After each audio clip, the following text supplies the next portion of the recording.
Kemudian yang terakhir saya beri ijazah tentang Al-Fatihah ya, karena ini surat yang populer. Kalau saya ijazahi Quran 30 juz pasti sampean nggak hafal. Atau ijazah surat Baqarah. Kalau mau Baqarah mau.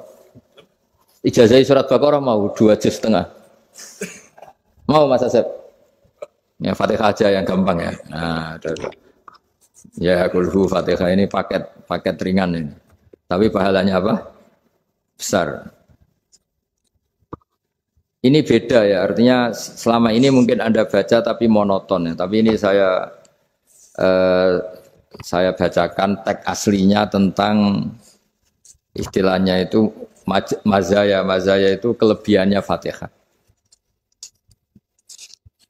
Saya baca Arabnya dulu, nanti ini terakhir ini ijazah. Tadi kan saran-saran umum tentang sosial.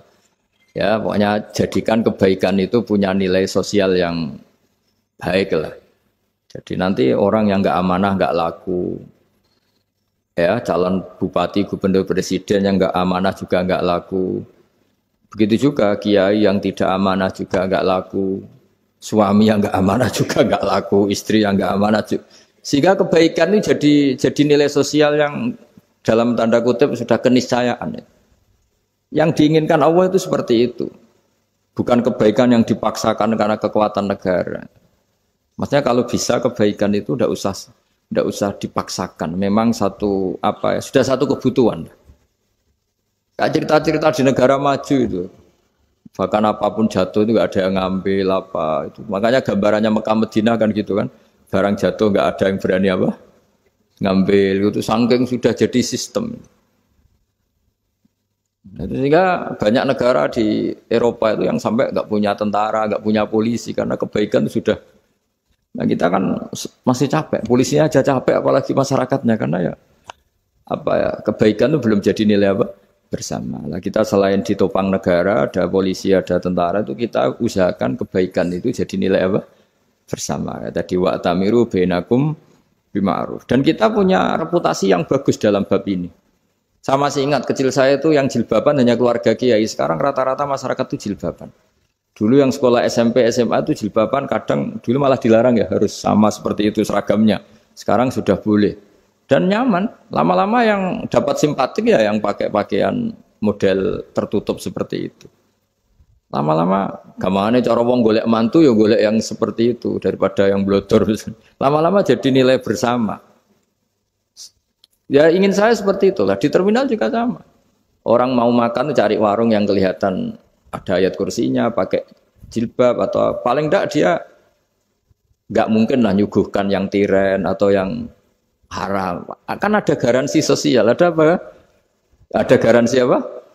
Sosial dengan penampilan yang soleh itu kan masa iya nyuguhkan oplosan babi gitu misalnya itu. Jadi nilai sosial itu harus harus benar-benar jadi nilai. Sehingga negara biar enggak capek-capek. Polisi juga gak capek kan karena tugasnya corong Jawa mau ngawat-ngawati tok tapi sudah tidak perlu tegang karena kebaikan sudah jadi nilai bersama. Ya ingat-ingat ya ayatnya tadi wa'tamiru bainakum bima'ruf. Jadi kebaikan itu harus jadi nilai bersama. Iktimar itu menjadi urusan bersama. Makanya kalau kita rapat besar disebut apa? Muktamar. Muktamar itu urusan bersama. Tadi imamnya sholat juga menopang Gojek karena enggak lama-lama nopang Grab, nopang Kernet, nopang penjaga Indomaret, penjaga bensin, pom bensin. Lah dia hanya punya waktu 5 menit terus imamnya baca Baqarah kan. Iya imamnya mursyid, mungkin dia tambah lama tambah dapat aplaus dari muhibbinnya, tapi makmumnya dia tambah lama tambah dapat penghormatan dari pecintanya, tapi kitanya wah khusyuk wali kan dia dapat status naik lah, kita yang sudah tidak ikut jadi wali diganggu apa pekerjaannya. Kalau ada imam seperti itu sampai mufarokoh saja, niat ya Allah sampai sini saja saya makmum orang itu, silakan orang itu punya urusan sendiri dengan jenengan ya sudah atau salib saja apa. Nah, itu boleh kalau dalam fikih namanya apa? Mufarokoh. Mufarokoh itu niat. Tapi kamu jangan langsung selonong mufarokoh, niat dulu. Pamit sama Allah bahwa sekarang mau mufarokoh. Ya, tapi ya jadi sholat yang aneh kan, imamnya masih rukuk, kamu terus sujud, terus apa-apa selesai ya. Mungkin dalam pandangan itu orang lain ini maksudnya makmum gimana ini kok begini. Tapi sudahlah Allah Maha tahu. Insya Allah dimaklumi. Ya saya baca tentang Fatihah ya, karena sampean pasti sering baca Fatihah. Supaya apa sekaligus jadi jimat lah gitu. Jadi kalau kamu sering di jalan-jalan yang mungkin sepi atau mungkin kan tidak semua teman Grab itu nasibnya bagus yang di Semarang Jogja. Mungkin yang di Kalimantan di Papua kan ada yang 10 kilo gak ketemu rumah, ya kan? Ya lihat di TV itu kan kasihan kan. Sudah 10 kilo gak ketemu rumah, penumpangnya kewekar preman tuh kan. Ini makan orang enggak kan gitu. Kan ujiannya dua. Kalau penumpangnya cantik itu ya kecoba syahwat, kalau preman takut. Jadi orang itu selalu ujian itu. Sing sedengan itu kan jarang orang itu. Jadi kalau penumpangnya perempuan cantik ujiannya itu syahwat, kalau preman ujiannya ketakutan. Kalau orang yang lemah bawa uang ujiannya kamu ingin garong. Jadi hidup itu memang semuanya ujian. Liyabluwakum ayyukum ahsanu amala. Makanya saya sering ditanya oleh teman-teman, Gus, nah ujiannya kenal wong wedok elek piye sama, kenal wong ayu ujiane syahwat, kenal wong elek ujiane ngenyek, itu sama-sama dosa. Syahwat ya dosa, ngenyek juga dosa. Wah elek keriting untune metu ya dosa ngomong gitu. Kadang-kadang orang berpikir enak kancanan wong elek gak dosa. Kata siapa kancanan wong elek itu ya dosa karena bawaannya ngenyek. Ngenyek itu menyepelekan itu. Makanya saya itu ya nggak mau berteman sampean. Nanti kan bawaannya ngenyek atau seneng ya tidak tahu saya. Ya sudah ada takdir saja kalau ketemu ya tak ulang ngaji gitu. Tapi ini ngaji terakhir, setelah ini ngaji biasa aja, tidak usah resmi gini. Ngaji kok resmi aneh. Pokoknya nanti suatu saat kalau pandemi sudah berlalu saya akan ngaji Rebona, lalu ini ngaji. Ini ngaji yang kurang bagus karena ngatur kiai kurang berkah ini. Nanti tapi ya lumayan lah masih mau ngaji. Ngaji kok tanggal ini jam ini. Sekarang suatu saat kamu tak panggil, Mas Wahyu datang ke sini jam ini, tidak mesti bisa. Mungkin pas ada acara apa, oh, maaf ke sini pas ngecek, pas apa. Gitu. Jadi ya sudah, tapi tak maafkan, enggak apa-apa. Takdir, ya. Tak bacakan, supaya sampean tahu keramatnya Bismillah. Nah sebelum saya bacakan Bismillah Fatihah, tak beritahu tentang ilmu tafsirnya, karena ini penting sekali. Fatihah itu dawuhnya Allah, tentu itu dawuhnya Allah. Saya ulang lagi, itu kalamullah. Tapi yang sudah diberikan kesampaian ke kita semua. Sehingga seakan-akan itu menjadi dawuhnya kita ke Allah. Jangan salah loh ya, Fatihah itu dawuh Allah, tapi sudah diberikan ke kita. Sehingga posisi kita itu yang punya itu.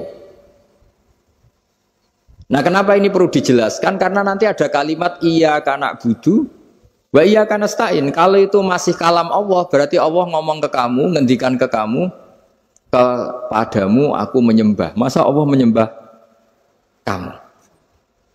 Nah sehingga ilmu tafsir itu menyelesaikan itu dulu ya. Saya ulang lagi ya, sebelum sampean sering baca Fatihah, aku yakin ya sering baca. Tapi barokahnya tidak paham itu tidak pernah janggal.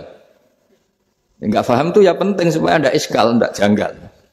Sebetulnya di kalimat itu ada yang janggal. Kalau Fatihah itu kalimatnya Allah atau kalam Allah, bagaimana dengan kata-kata iyyaka na'budu? Masa Allah ngendikan ke kita, kepadamu kami menyembah. Masa Allah menyembah kita? Maka penyelesaiannya secara ilmu tafsir gimana? Semua ulama mengatakan, bukan satu dua, semuanya mengatakan di Fatihah itu semuanya diberi kawalan kalimat. Saya ulang lagi ya, di Fatihah itu semuanya diberi awalan kalimat qulu, katakan wahai hambaku begini. Ya, katakan wahai hambaku begini. Nah, begini ini pelajaran dari Allah yang sudah diberikan ke kita. Terus kita mengatakan bismillahirrahmanirrahim, alhamdulillahirabbil, termasuk kita mengatakan iyyaka na'budu wa iyyaka nasta'in. Jangan bayangkan Allah ngendikan ke kita. Kalau Allah ngendikan kita berarti gini, hei Wahyu, ihdinas siratal mustaqim, tunjukkan saya jalan yang benar. Nah nanti kamu terus, ya Allah, Anda aja minta tolong saya minta tolong siapa kan? Jadi panjang kan? Ya, saya ulang lagi ya. Jadi itu di Ulumul Quran diterangkan gimana? Sebelum baca Fatihah, ya. Fatihah itu kalamullah, ngendikane Allah, tapi yang sudah diajarkan ke kita dan sudah milik kita, sehingga kalimat itu menjadi milik kita. Tapi ya kalamullah, tetap kalamullah, tapi sudah menjadi milik kita. Sudah paham ya? Ya pinter nah.